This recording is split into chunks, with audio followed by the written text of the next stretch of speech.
बिस्मिल्लाहिर्रहमानिर्रहीम या कनाब या नस्तईन।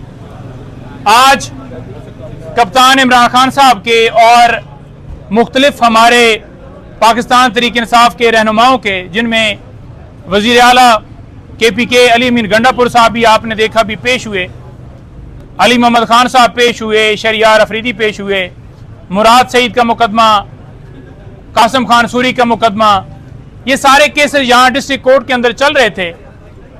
पहले मैं आपको बताऊं इमरान खान साहब की हद तक तो आज अदालत में पेश हुए हैं और खान साहब की यहाँ पर हाजिरी के लिए हमने इस्तदा की है और अदालत ने 20 अप्रैल को इमरान खान को अदालत में तलब कर लिया है। खान साहब की हद तक कुछ 6 से 7 केसेस थे। 25 मई लॉन्ग मार्च हुआ था, उसके ऊपर खान साहब पे और पाकिस्तान तहरीक इंसाफ के रहनुमाओं के ऊपर दर्जनों के हिसाब से केसेस दर्ज किए गए थे।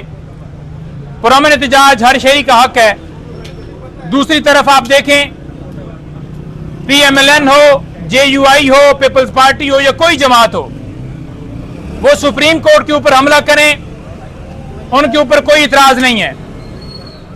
वो जहां मर्जी है धरना करें, जलसा करें, उनको कोई रुकावट नहीं है। आज भी आप देखें कि हमने जलसे के हवाले से इंतजामिया को दरखास्त दी है 30 तारीख के लिए, लेकिन क्या आपने कहीं पर देखा कि मंजूरी हुई है? नहीं देंगे। खौफ, डर और जो भी अदलिया की आजादी के ऊपर, रूल ऑफ लॉ के ऊपर, मुल्क के अंदर साफ शफाफ इलेक्शन होने चाहिए थे, उसके ऊपर कोई भी एहतजाज करेगा तो उसके ऊपर पाबंदी है। अली अमीन गंडापुर साहब पेश हुए हैं। आपने देखा कि मुख्तलिफ अदालतों में कभी कोई अदालत वारंट निकाल रही है, कभी कोई, तो कानून का सामना उन्होंने किया है और अदालत के सामने आकर जहां पर उनकी नहीं जरूरत थी वहां पर भी पेश हुए हैं। अब नहीं जरूरत थी वाला जो केस है या बाकी केसेस हैं, मैं उसके बारे में बताऊं कि अली अमीन गंडापुर साहब इस्लामाबाद हाई कोर्ट से उनकी जो FIR थी वो क्वैश हो गई थी। उसके बावजूद उनके नाम से पुकार चल रही थी, हालांकि ऑर्डर हमने अदालत में जमा करवा दिए थे। तो उन्हें पता चला कि मेरे नाम के हवाले से पुकार चल रही हैं, तो उन्होंने कहा कि मैंने उन अदालतों में भी पेश होना है जहां पर अभी पुकार चल रही है। तो ये कानून की बालादस्ती। एक तरफ KPK के अंदर देखें, सेहत कार्ड हो या पनाहगाहें हो या वहां पर लोगों के अंदर जो है वो रमजान में पैकेज देने के हवाले से हो, तो हमारी परफॉर्मेंस, हमारा एजेंडा, हमारा विजन आपके सामने आ रहा है कि हमने आते ही कहा है कि कोई हल्का खुलवा लें KPK में, हम हाजिर हैं। और दूसरों का भी आ रहा है कि सिवाय टिकटॉक के अलावा कोई परफॉर्मेंस नहीं है। पिछले जितने एतवार गुजरे हैं, सिवाय करप्शन, अपने केसेस बनाने के, अपने पैसे बनाने के, उसके अलावा उनका कोई और जो है मकसद नहीं था। इक़्तिदार में आना, केसेस खत्म कराना, नैब के अंदर तरामीम करना, पैसे बनाना, अपार्टमेंट्स बनाना, फिर बाहर चले जाना, बाहर से वापस आना और आकर फिर डील करके इक़्तिदार में आकर वो जो अपार्टमेंट्स बनाए हुए हैं उनका हिसाब ना देना और आकर बरजुमान होना और कौम की तौहीन करके जमहूरियत के ऊपर हमला करके कहना कि ये देखें जी, हम जनाब यहाँ पर हमें अवाम ने मुंतखब किया और हम खड़े हैं। अवाम ने आपको रिजेक्ट कर दिया, किस वजह से? कि आपकी परफॉर्मेंस नहीं है। डोनाल्ड लू के बयान के ऊपर एक कमेंट करना चाहूंगा, एक और कमेंट करके आपसे इजाजत लूंगा। डोनाल्ड लू ने जो बयान दिया है वो खुद चोर है, उसने जो है वो कसूरवार है, वो मुल्जम है। जो मुल्जम होता है वो कभी भी तस्लीम नहीं करता कि उसकी कोई गलती है। उसने धमकी भिजवाई, धमकी के ऊपर इनकार किया, बाकी सारी बातें उसने तस्लीम कर ली हैं। उसने कहा है कि साफ और शफाफ इलेक्शन, मैं नहीं कहूंगा कि वहां हुए हैं। उसने कहा है कि मीडिया के ऊपर पाबंदी है। उसने तस्लीम कर लिया है कि पाकिस्तान के अंदर बुनियादी हकूक की खिलाफवर्जियां हो रही हैं। 9 मई के हवाले से भी उसने बात की है।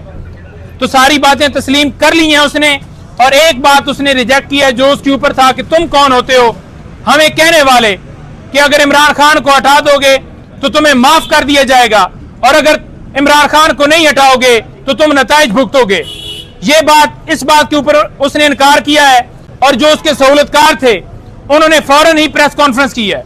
उन्होंने कहा है कि देख लें जी कि बयानिया जो इनका था कि साइफर आया है, तो साइफर तो नहीं आया, डोनाल्ड कह रहा है। भाई फिर आपने मुकदमा क्यों बनाया? आपका वजीर खारजा जो था राना सनौला, वो क्यों कहता था कि साइफर जो है वो फॉरेन ऑफिस के अंदर पड़ा है? आपका वजीर खारजा एडमिट करता है, आपका वजीर आजम कहता है, आपका जो है वो चेयरमैन कहता है, तमाम जमातें कहती हैं कि साइफर जो है उसको इसने लहराया। तो अब उस अमेरिका का जो असिस्टेंट है उसकी ताबेदारी करते हुए आप कह रहे हो कि जनाब वो कह रहा है कि साइफर गया ही नहीं है, तो फिर केस किस बात का चल रहा है? किस बात की इमरान खान को सजा है? बात यह है कि साइफर आया, साइफर के बदले में हुकूमत गिराई गई। 2 नेशनल सिक्योरिटी काउंसिल की मीटिंग हुई जिसमें यह बात तस्लीम की गई कि ऐसी लैंग्वेज इस्तेमाल की गई है और उसके ऊपर डी मार्च किया गया। डी मार्च का मतलब यह है कि हम एहतजाज करते हैं। तो जब डी मार्च कर लिया गया है, नेशनल सिक्योरिटी काउंसिल की मीटिंग के अंदर यह बात तस्लीम कर ली गई है, तो आज फिर तुम अमेरिका के साथ मिल गए हो। तो ये है इनका असल चेहरा। और पाकिस्तान तहरीक इंसाफ के ऊपर यह इल्जाम लगाया जा रहा है कि यह फलस्तीन के हक में नहीं है। इमरान खान एक मुहिब्बे वतन पाकिस्तानी, एक मुसलमान जिसने मुस्लिम उम्मा का मुकदमा लड़ा। 15 मार्च उसने इस्लामोफोबिया के हवाले से दिन मंजूर करवाया। इमरान खान ने अलकादर ट्रस्ट बनाया कि वहां पर इस्लामी तालीम हासिल की जा सके और इन्होंने उसके ऊपर ही, उस अलकादर ट्रस्ट के ऊपर ही मुकदमा बना दिया। वो एक मुहिब्बे वतन पाकिस्तानी है। मेरे साथ इमरान खान ने कहा कि आप जाकर फलस्तीन के हवाले से बात करें और बताएं कि हम इसराइल को कभी जो रियासत है तस्लीम नहीं करते। ये जो नवाज शरीफ है, इमरान खान के लफ्ज हैं, नवाज शरीफ है, ये आया है पाकिस्तान में, इसने आते ही कोई बयान दिया है? इसने आते ही कोई फलस्तीन के हक में स्टेटमेंट दी है? क्योंकि ये अमेरिका और इंडिया और उनके साथ मिला हुआ है और उनके साथ ये बात तय करके अमेरिका के साथ ये डील करके आया है, तो लिहाजा इसने नहीं बोलना। और दूसरी तरफ हमारे ऊपर इल्जाम है कि ये इदारों के खिलाफ हैं।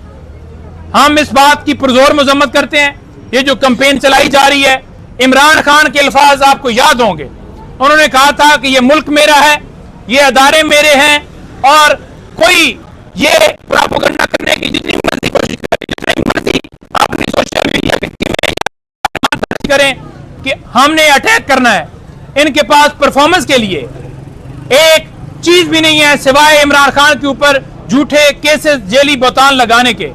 इनके पास कोई एक एजेंडा नहीं है कि इस मुल्क को कैसे इस दलदल से निकाल सकते हैं। तीनों अदवार की हुकूमत, इनकी 16 महीनों की हुकूमत आपने देखी, इनकी परफॉर्मेंस जीरो है।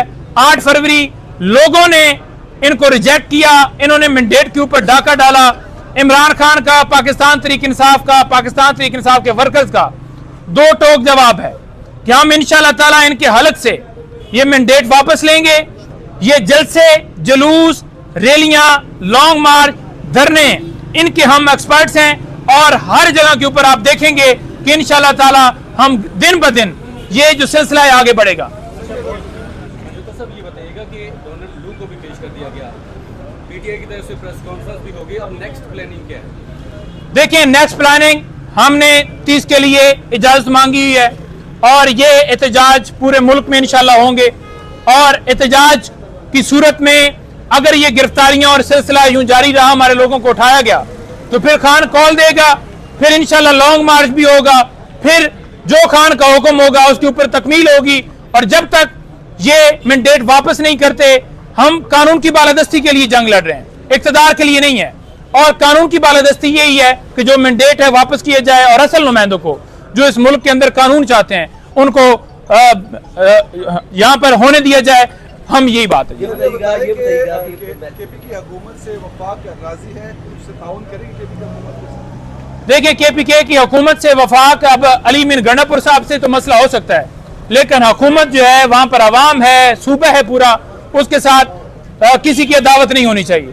अब अली मीन गंडापुर वजीर आजम, जो सो कॉल्ड वजीर आजम है, जो मुंतखब भी नहीं हुआ, उसके पास गया है सिर्फ और सिर्फ इसलिए कि सूबे के मसाइल के लिए, बतौर पाकिस्तान तहरीक इंसाफ के सूबे के सदर की हैसियत से नहीं, बतौर वहां पर कोई पीटीआई के रहनुमा की हैसियत से नहीं, बतौर वहां पर गया है सूबे की नुमाइंदगी की हैसियत से कि वो सूबे का वजीर आला है।